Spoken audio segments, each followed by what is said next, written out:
Hi, welcome back to my channel. My name is Holly Starkey, fantasy story editor. I edit all subgenres of fantasy. I hope you are having an amazing day.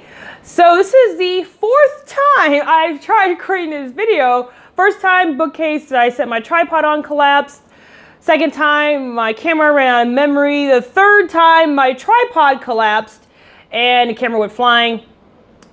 Anyways, hopefully this time it'll go well. I actually have notes, so I make sure that I'm hitting all the talking points that I want to hit. I have my microphone so you guys can hear me. I am sitting on like a little wooden chair since I can't stand because the height won't be right. So if you hear like squeaking in the background, it's this squeaky wooden chair. So I want to talk about how to write, not how to write a series, but how to make writing a series a more pleasurable, enjoyable experience for you. A lot, especially with fantasy, almost always they're in a series. The novels just are. I think that can be said for a lot of genres, but especially with fantasy, oftentimes it is part of a series. So kind of want to give some tips about how to make writing a series just easier and a more enjoyable experience. So the first tip is plot threads and character threads. So of course, whatever is the main issue in book one, you want to go ahead and wrap that up, but you want to make sure you leave enough so that leaves your readers wanting more. So for example, if your main goal is to stop this magical weapon from being detonated and hurting or killing a lot of people, and the characters achieve that goal by the end of book one, maybe they do not catch who is behind it. So that leaves something more for later books. And it also makes your reader feel, okay, I'm satisfied.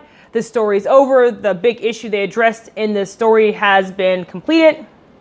But there's still obviously more to come. So it will help them want to read on. You want to leave your reader satisfied and leave them wanting more. With character threads, you can, of course, introduce problems, personal problems for your characters, and then wrap some of those personal problems up in one book, but also you want to leave enough open so that maybe there's something more for your character to tackle in later books, more things on a personal level. But you might have a character where they don't change. So especially in mystery series, you sometimes have the detective who is the same from book to book for the most part. There's not a huge character arc.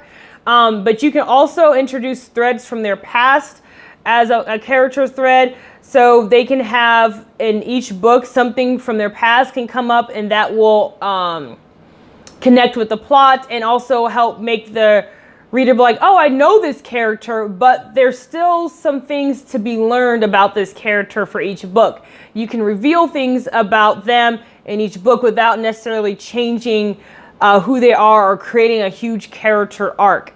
So for example, you can have in book one, you have a character who your protagonist hasn't spoken to her sister in, let's say, 10 years. And that's mentioned in book one. You don't tell the reader why. The reader has no idea what happened. And let's say in book three, or even in book two, if you wanted to, you can have the sister come back. And then in that book, for the character, you learn about what happened with the sister, why they haven't spoken in 10 years. And you can also connect the return of the sister to something that is happening in the story.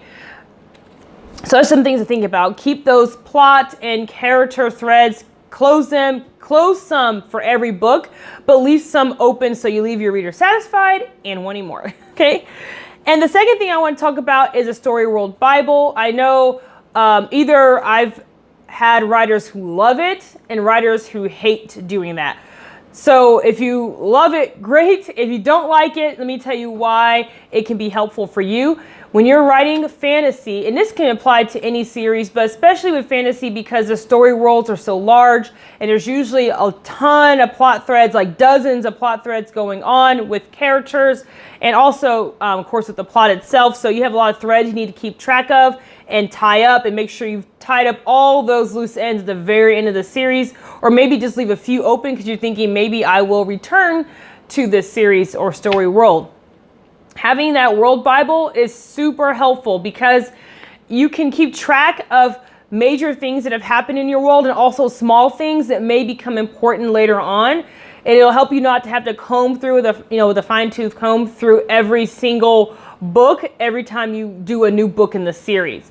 Also, if you leave a series for a while, you might not come back for 6 months to a year for whatever reason. Having that World Bible is very helpful for helping you remember all the details of the story, and then you can even just skim read your entire series. So for example, you can have, and this ties into what I want to say next about keeping story world details consistent. You might have in book 1, the magical aura is blue, and then in book 3 you have the magical aura is green, but you do not give a reason why it is suddenly green, and your readers are going to notice, especially those who love your work. People who love your work are going to know when you make a mistake, and they will let you know. You will find out in reviews, you will find out in comments and emails, or however they get in contact with you. They're going to let you know you've made a mistake in your story world. So writing just those small notes down in a story world Bible will help prevent you from making those mistakes. It doesn't have to be hundreds of pages. It can just be maybe 12 pages, 15, 20 pages. But you can definitely keep it short, or you can keep it long at 100 pages, but anything that would just help you so that you don't have to go back and comb through details again. So I am currently writing a series. I don't do a lot of writing. I do a lot of writing, but I do write a lot, yeah. But I definitely read and edit way more than I write.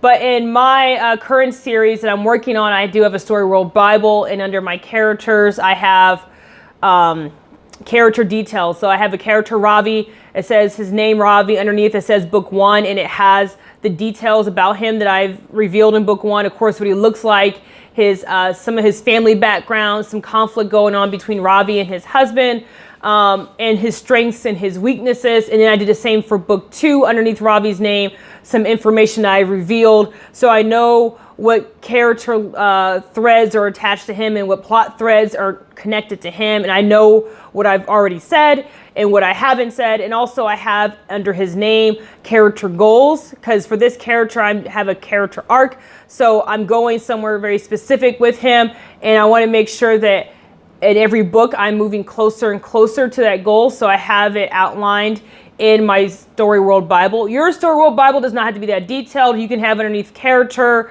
you can just have a little bit about their background and what they look like, and maybe some character traits just to help remind you about this character, so you don't make continuity errors with your characters in later books. And I see that a lot with new writers, and even with experienced writers. It's very easy to lose track of details involving your characters, and even details with your story world. Story world and character continuity issues are common. Make sure that you are keeping, if your auras are blue in the beginning, they need to stay blue unless you give a reason why they need to change. If your character has red hair in book 1, unless they're going to dye their hair, you make sure you keep their hair red the entire series. So the next thing I want to talk about is make sure what you think is in book 1 is actually in book 1.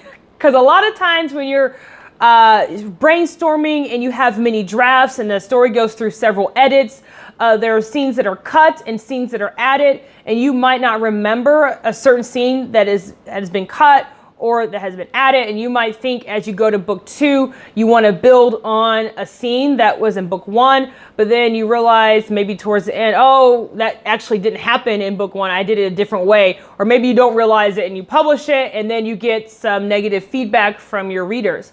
So also just make sure you know what really happened in the previous books and not what you think happened, because when you have a lot of ideas going and something goes through extensive edits, things are going to change and you might forget. So always look and make sure that you really know what actually happened in book 1 or book 2 and book 3 or whatever book you're on in the series. The next thing is to know where you are going. Excuse me. So you don't have to know exactly where each book, like you don't have to have each book outlined in great detail to write an amazing series. Absolutely not. There are many authors who write amazing series kind of by the seat of their pants. I think that's a harder way to write, but for some people it works. But overall, a lot of times they know where they're going. Each book isn't mapped out carefully, but you know overall, for instance, let's say you know that you want your character to defeat an evil queen. But in book 1, it starts out with her wanting to overthrow a leader in her town, a leader who is corrupt in her town. But you know the overall goal will mean that she has to take out the top person. But in book 1, it starts off small with her taking out this corrupt leader in her town. And each book takes her closer and closer to having to defeat the evil queen. So if you know that going in, if you know that's the ultimate goal, you can make sure you are setting your reader expectations for that goal. That every novel focuses on overthrowing someone or moving towards overthrowing someone. So I'll use Harry Potter example because I'm attempting to read book 4. If you've watched my previous videos, you know that I've been struggling to get through book 4. I have this goal of reading every book that I own because I have a habit of buying new books and I haven't read the ones I actually own. So book 4, Harry Potter, is one I've actually never have made it all the way through. And I just want to make it all the way through so I can be like, okay, yes, I've read the entire series, because completing the series, especially if I've started a series, I just kind of it's like I just have to complete it. I just have to know how it ends.